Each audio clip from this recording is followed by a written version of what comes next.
बहुत पुरानी बात है कि एक राजा था। उसके 4 लड़के थे। उसने उनको कह रखा था कि वह दिन रात उसके राज्य में पहरा दें और देखे कि उसके राज्य में कोई दुखी तो नहीं है, किसी को किसी चीज की जरूरत तो नहीं है। एक सुबह की बात है कि सबसे बड़े राजकुमार को पहरा देते समय एक योगी मिल गया। वह योगी एक तालाब के किनारे बैठा हुआ था और उसके पास 4 घोड़े घास चर रहे थे। उसने देखा कि वह घोड़े, जितने भी घोड़े उसके पिता के पास थे, उनमें से कुछ अलग ही नस्ल के थे और उनसे अच्छे भी थे। सो वह योगी के पास गया और उससे पूछा, ओ योगी, तुम कौन हो और तुम यहाँ कब आए? तुम्हें यहाँ क्या चाहिए? तो योगी ने कहा, मुझे तुम चाहिए। राजकुमार ने आश्चर्य से पूछा, मैं क्यों?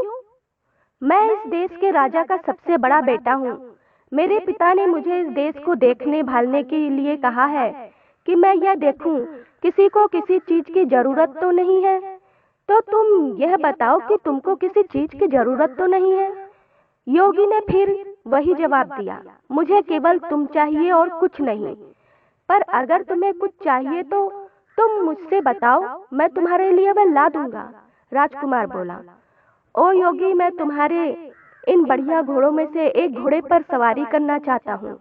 योगी बोला, ठीक है, तुम अपनी सवारी के लिए कोई सा एक घोड़ा ले लो, पर ध्यान रखना कि शाम को होने पर इसे यहाँ वापस ले आना। जब तुम यहाँ आओगे तो मैं उम्मीद करता हूँ कि तुम्हारी दिन भर की सवारी के बारे में तुम्हारे कुछ अनुभव जरूर सुनूंगा। राजकुमार ने एक घोड़ा चुना और उस पर सवार होकर चल दिया।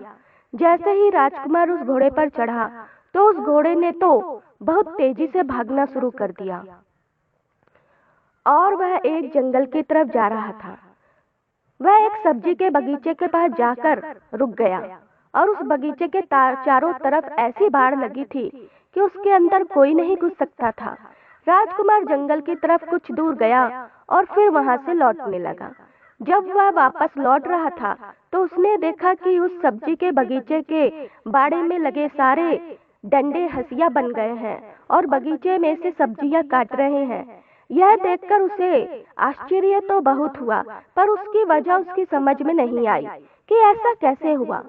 वह वहां से चलकर योगी के पास आ गया। योगी ने उससे पूछा कि उसकी घोड़े की सवारी कैसी रही, उसने रास्ते में क्या कुछ देखा। राजकुमार बोला, मैंने एक बगीचा देखा। उसके चारों तरफ एक ऐसी बाड़ लगी थी कि जिसमें से अंदर जाना नामुमकिन था। मैं उससे थोड़ा और आगे गया। फिर जब मैं वापस लौटकर आया तो देखा कि उसी बाड़ के डंडे हंसिया बने उस बगीचे में से सब्जी काट रहे हैं। जोगी ने पूछा, जानते हो उसका क्या मतलब है? राजकुमार बोला, नहीं, मैं तो नहीं जानता। योगी बोला, नहीं जानते? और तुम्हारे पिता ने तुमको इस राज्य की देखभाल करने के लिए कहा है, जाओ तुम पत्थर के बन जाओ। जोगी के यह कहते ही राजकुमार पत्थर हो गया। अगली सुबह राजा का दूसरा बेटा शहर की देखभाल के लिए निकला। वह भी उसी जोगी के पास पहुंच गया। उसने भी जोगी से बढ़िया घोड़े देखे तो वह भी उन बढ़िया घोड़ों को देखकर बहुत खुश हो गया। वह भी जोगी के पास रुका और उससे पूछा कि वह कौन है और वहाँ कहाँ से आया है। योगी बोला, मैं यहाँ इस देश में कुछ दिनों से घूम रहा हूँ। यह चारों घोड़े मेरे हैं। क्या तुम इनमें से किसी एक घोड़े की सवारी करना चाहोगे? कल राजा का सबसे बड़ा बेटा यहाँ आया था, उसने इनमें से एक घोड़े की सवारी करनी चाहिए। मैंने उसको किसी भी घोड़े को चुनने और उसकी सवारी करने की इजाजत दे दी, पर जब सवारी करके वह वापस आया तो जो कुछ उसने रास्ते में देखा था वह उसका मतलब मुझे समझा न सका, तो मैंने उसको पत्थर का बना दिया। राजकुमार बोला, अच्छा, मगर उसने ऐसा क्या देखा जिसे वह तुम्हें समझा नहीं सका? तब जोगी ने उसे बताया कि उसने क्या देखा था और यह वादा किया कि अगर वह इस बात को उसे समझा सका कि वह डंडे हंसियों में कैसे बदल गए थे तो वह उसके भाई को जिंदा कर देगा। राजकुमार बोला, जोगी, तुमने तो यह बहुत ही मुश्किल सवाल पूछ लिया। जब मैंने उसे देखा ही नहीं जिसके बारे में तुम मुझसे पूछ रहे हो, तो मैं उसे तुम्हें कैसे समझा सकता हूँ। हाँ, अगर मैं तुम्हारा एक सुंदर घोड़ा ले जाऊं और उसे देख आऊं तो शायद मैं तुम्हें समझा सकूं। जोगी ने उसको इजाजत दे दी और वह एक घोड़ा लेकर वहां से चला गया। वह घोड़ा भी उसको एक जंगल की तरफ ले गया। वहां जाकर उसने देखा कि नई पैदा हुई बछिया अपनी माँ को दूध पिला रही है। वह बहुत देर तक इस अजीब दृश्य को देखता रहा और फिर जोगी के पास लौट आया। जोगी ने पूछा, तुमने रास्ते में क्या देखा? राजकुमार ने उसे बताया कि उसने देखा कि नई पैदा हुई बछिया अपनी माँ को दूध पिला रही है। जोगी ने उससे भी पूछा, क्या तुम बता सकते हो कि इसका क्या मतलब है? राजकुमार बोला, मैं नहीं जानता। जोगी बोला, क्या तुम नहीं जानते? राजकुमार उसके इस सवाल का जवाब नहीं दे पाया, क्योंकि इससे पहले ही वह पत्थर का बन चुका था। तीसरी सुबह तीसरा राजकुमार शहर की देखभाल के लिए निकला और वह भी जोगी के पास आया। उसने भी उसके घोड़े देखे। वह भी उसके घोड़े देखकर आश्चर्यचकित रह गया। उसने उससे पूछा कि वह कौन था और उसको इतने सुंदर घोड़े कहाँ से मिले। उसके इन सवालों पर ध्यान न देते हुए जोगी ने उनसे उसके पास बैठ जाने के लिए कहा और बातों बातों में उसने पता चला दिया कि यह भी राजकुमार था और अपने दो बड़े भाइयों की खोज में निकला था। उसने उसको बता दिया कि उसके दोनों बड़े भाइयों के साथ क्या हुआ। फिर उसने बाद में उससे यह भी कहा कि वह उसके दोनों भाइयों को जिंदा कर देगा अगर वह यह बता दे कि बाड़े के डंडे हंसिए में क्यों बदले गए थे और नई पैदा हुई बछिया अपनी माँ को दूध क्यों पिला रही थी। राजकुमार बोला, बहुत बहुत धन्यवाद। अगर आप मुझे अपना एक घोड़ा दे दे तो मैं इन अजीब चीजों को देखकर आ सकता हूँ और तब शायद आपको समझा सकूं। जोगी बोला, हाँ हाँ, क्यों नहीं। तुम इनमें से कोई सा एक घोड़ा ले लो, मगर ध्यान रखना कि शाम होने से पहले ही यहाँ वापस आ जाना। राजकुमार ने उन घोड़ों में से एक घोड़ा लिया और उस पर सवार होकर चल दिया। वह घोड़ा भी उसको जंगल की तरफ ले गया, जहाँ उसने देखा कि एक आदमी अपनी पीठ पर लकड़ियां लादे लिए जा रहा है। वह केवल उन्हीं लकड़ियों से संतुष्ट नहीं है जो उसने इकट्ठी कर ली है, बल्कि वह रास्ते में पड़ी और भी लकड़ियां उठाता जा रहा है। राजकुमार ने सोचा, इसका क्या मतलब हो सकता है। जब मैं जोगी के पास पहुंचूंगा तो मैं जोगी को इसका क्या मतलब बताऊंगा। अफसोस, ये राजकुमार भी इस दृश्य का मतलब समझने में नाकामयाब रहा और जोगी ने उसको भी पत्थर में बदल दिया। अगली सुबह राजा का चौथा और आखिरी बेटा शहर की देखभाल के लिए और अपने भाइयों को ढूंढने के लिए निकला, तो वह भी जोगी के पास आ निकला। उसने जोगी को प्रणाम किया और उससे पूछा कि क्या उसने उसके तीनों भाइयों को देखा है। योगी ने बोला, हाँ देखा है। कहकर उसने एक तरफ इशारा करते हुए उससे कहा कि देखो, तुम्हारे तीनों भाई ये खड़े हैं। मैंने ही उनको पत्थर में बदल दिया है, क्योंकि उनके पास के जंगल में जो कुछ देखा था वह उनको मुझे समझा नहीं सके, पर मैं उनको जिंदा कर सकता हूँ अगर तुम मुझे उन सबका मतलब समझा दो तो। इसके बाद उसने उन राजकुमारों द्वारा देखे गए तीनों दृश्य को बता दिए। राजकुमार बोला, अगर आप मुझे अपना एक घोड़ा सवारी के लिए दे दें तो शायद मैं उनका मतलब बता सकूं। मैं खुद उस जंगल में जाकर उनको देखना चाहता हूँ। योगी ने उसको इजाजत दे दी और राजकुमार उन घोड़ों में से एक घोड़ा लेकर जंगल की तरफ चल दिया। जब वह जंगल में पहुंचा तो वहां उसने एक तालाब देखा, जिसमें से पानी बह बहकर निकलकर दूसरे तालाबों को भर रहा था।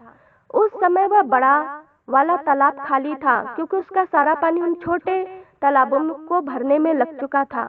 शाम को जब वह योगी के पास लौटा तो योगी ने उससे भी वही सवाल किया जो उसने उसके तीनों बड़े भाइयों से किया था, कि उसने रास्ते में क्या देखा और उसका क्या मतलब था। यह राजकुमार भी योगी के इस सवाल का जवाब देने में नाकामयाब रहा। सो योगी ने उसको भी पत्थर में बदल दिया। राजा को पता चला कि कई दिनों से उसके चारों बेटे में से किसी का भी कोई पता नहीं है, तो उसको शक हुआ कि उसके बेटों पर जरूर ही कोई मुसीबत आ पड़ी है। वह खुद उनको ढूंढने के लिए निकल पड़ा। ढूंढते ढूंढते वह भी योगी के पास आया। उसने भी योगी से पूछा, योगी जी, क्या आपने मेरे चारों बेटों को कहीं देखा है? योगी ने एक तरफ खड़े 4 पत्थर के खंभों की तरफ इशारा कर दिया। राजा यह देखकर सकते में आ गया। उसके मुंह से निकला, कहीं आपका यह मतलब तो नहीं कि वे पत्थर में बदल गए हैं? योगी बोला, हाँ यही है वे, मैंने ही इनको पत्थर में बदल दिया है, क्योंकि वे मुझे जंगल में देखे हुए कुछ दृश्यों के मतलब नहीं समझा सके। फिर भी मैं इनको जिंदा कर सकता हूँ, अगर तुम इनका मतलब मुझे समझा दो तो। अगर तुम्हें चाहिए तो तुम मेरा एक घोड़ा लेकर जंगल जा सकते हो। राजा बोला, नहीं धन्यवाद, इसकी कोई जरूरत नहीं है, पर अगर आप मुझे यह बता सके कि उन्होंने क्या ऐसा देखा जिसको वे आपको नहीं समझा सके, तो शायद मैं आपको उनको समझाने की कोशिश कर सकूं।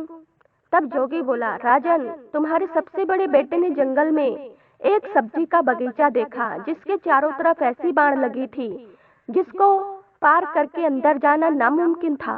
पर जब वहां से लौटा तो उसने देखा कि उस बाड़ के डंडे हंसिया बन उस बगीचे की सब्जियां काट रहे हैं।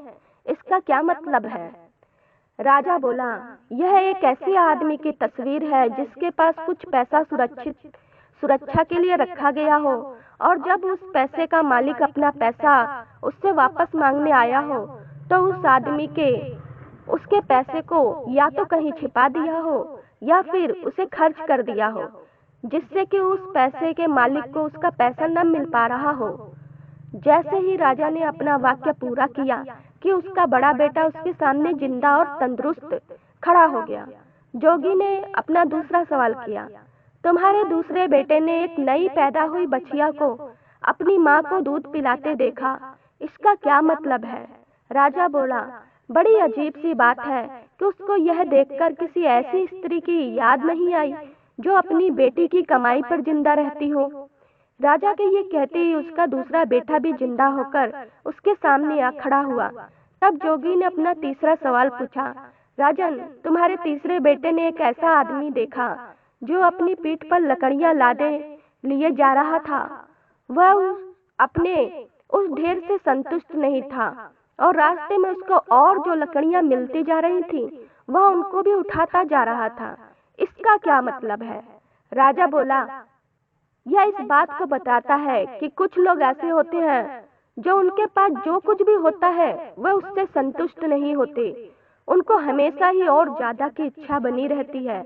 ऐसे ही राजा ने यह शब्द बोलने की उसका तीसरा बेटा भी जिंदा होकर उसके सामने खड़ा हो गया। अब जोगी ने अपना चौथा और आखिरी सवाल पूछा, राजन, तुम्हारे सबसे छोटे बेटे ने जंगल में एक तालाब देखा जिसने 6 दूसरे तालाबों को पानी देने के लिए अपने आप को खाली कर दिया, इसका क्या मतलब है? राजा बोला, जोगी जी, वह बड़ा तालाब दुनिया के उन आदमियों के समान है जो दूसरों को देने के लिए अपना सब कुछ खर्च कर देते हैं, पर बदले में उन्हें क्या मिलता है? कुछ भी नहीं। जैसे ही राजा यह बोला, उसका चौथा बेटा भी जिंदा होकर उसके सामने आ खड़ा हुआ। राजा और उसके चारों बेटे खुशी खुशी अपने महल वापस लौट आए। कुछ समय बाद ही राजा ने अपनी गद्दी छोड़कर अपना राज्य अपने बच्चों को दे दिया और वह खुद जंगल में शांति से रहने के लिए चला गया।